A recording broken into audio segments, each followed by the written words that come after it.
অভিজিৎ গাঙ্গুলি এক সময়ের তাবড় বিচারপতি, তাবড় নেতা, তিনাকে আর সেইভাবে দেখা যাচ্ছে না বিজেপির কোনো মিটিং মিছিলে, অথচ তিনি বিজেপির একজন নামকরা সাংসদ, যার নামে এখনো দুর্নীতিগ্রস্ত মানুষরা ভয়ে ভীত হয়ে থাকে।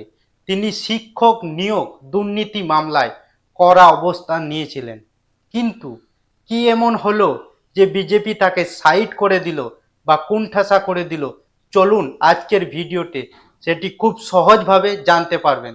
তার আগে চলুন তিনটে ভিডিওর ক্লিপ দেখে নিই আপনার পুরো ব্যাপারটা সহজভাবে বোঝার জন্য। চলুন আগে দেখে নিই। হয়েছে তারা এই শত্রু তৈরি করুন এবং শত্রুবোধ নিয়ে আরও বেশি কাজ করুন, এগিয়ে যান। এতে সাধারণ মানুষ কতটা সেই শত্রুবোধ হলা মানুষদের সমর্থন করবেন সেটা পরে বোঝা যাবে। কিন্তু পশ্চিমবঙ্গের রাজনৈতিক পরিবেশ বা আবহাওয়া এত দূষিত নয় যে যেখানে একজন খেটে খাওয়া মানুষকে মেরে ধরে তাকে বলতে হবে যে তুমি চিকেন প্যাটিস বিক্রি করছো বলে তোমাকে এখান থেকে চলে যেতে হবে, বেরিয়ে যেতে হবে, এমনি বলে দেওয়া যায়। অভিজিৎ গঙ্গোপাধ্যায় বিজেপির প্রচারে নেতৃত্ব দিচ্ছেন শুভেন্দু অধিকারী, ভালো কাজ করছেন। দিলীপ ঘোষকেও আমার ব্যক্তিগতভাবে ভালো লাগে। দিলীপ ঘোষের সময় 18 জন সাংসদ পেয়েছিলাম, কিন্তু এখন পিছিয়ে গিয়েছি, মন্তব্য করলেন। আমার মনে হয়েছে যে কেন্দ্রীয় সরকার পশ্চিমবঙ্গের এই যে পরিস্থিতি তাকে বদল করতে চায় না। কেন্দ্রীয় সরকার যদি সেই পরিস্থিতি বদল করতে না চায় তাহলে সে বদল হবে না।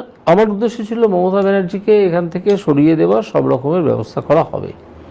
সে উদ্দেশ্যের ধারে কাছে আজ পর্যন্ত আমি গিয়ে উঠতে পারিনি এবং তার দায় মূলত কেন্দ্রীয় সরকারের। কেন্দ্রীয় সরকার এই জন্য কিচ্ছু করেনি। আপনি কি এটা বলতে চাইছেন যে এখন এই যে বিজেপি রয়েছে, এখনকার সময়ের বিজেপি, সেই বিজেপির পক্ষে তৃণমূলকে সরানো সম্ভব নয়, বা এই বিজেপি তৃণমূলকে আদৌ সরাতে চায় না? না, বিজেপি সরাতে চায় কি? ক্লিপ দেখলেন, এই তিনটে ক্লিপ থেকে খুব সহজভাবে বোঝা যায় যে তিনি দিলীপ দাকে পছন্দ করতেন। তিনি কেন্দ্রীয় সরকারের কাজে খুব একটা সন্তুষ্ট ছিলেন না, কারণ তিনি যেভাবে বিচার ব্যবস্থা চেয়েছিলেন বা পশ্চিমবঙ্গে যেভাবে তিনি তার মতো করে কাজ চেয়েছিলেন, সেই কাজে বিজেপিই বাধা হয়ে দাঁড়িয়েছিল। এছাড়াও তিনি অযথা প্যাটিস বিক্রেতাকে মারাতে তিনি তার রাগের বহিঃপ্রকাশ দেখিয়েছিলেন। তিনি সেটাকে অন্যায় বলেছিলেন, অর্থাৎ অন্যায়কে অন্যায় বলা একজন মানুষ রাজনীতিতে ঠাঁই হয় না। এটা তার একমাত্র উদাহরণ হলো অভিজিৎ গাঙ্গুলি। তিনি ন্যায়কে ন্যায়, অন্যায়কে অন্যায় বলার কারণে তিনাকে আজ কোণঠাসা করে দেওয়া হলো, এটা আমার মত। আপনারাও বুঝতে পারবেন তার বিভিন্ন ঘটনা।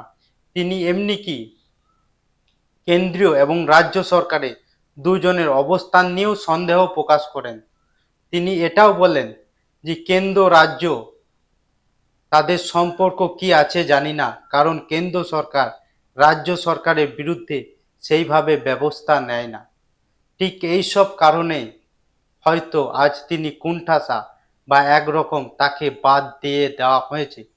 যদি এই কারণগুলি না হয় তো তিনি কেন আজ আমাদের কাছ থেকে সরে গেছেন, তার সঠিক ব্যাখ্যা অন্তত জনমানুষে সামনে আনুক, এটা আমার দাবি। আপনাদের কি দাবি আপনারা কমেন্টে অবশ্যই জানাবেন।